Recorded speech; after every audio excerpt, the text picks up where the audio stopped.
Next up is Best Replicant. The tech in Love Dolls is getting more and more impressive every year, with even fantasy creature dolls looking and feeling more and more realistic.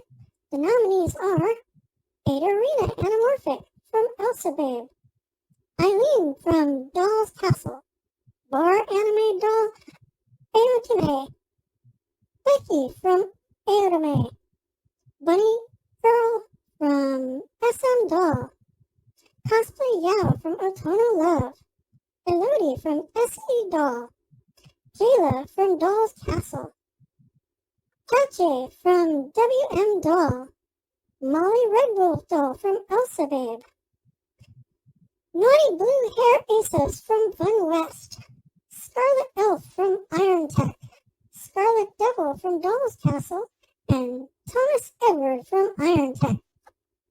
The winner is Molly Red Wolf doll from Elsa Babe. Molly Red Wolf, last year's Bazowie Awards winner for Best Clip Artist, collaborated with doll maker Elsa Babe on this, and the results are award-worthy.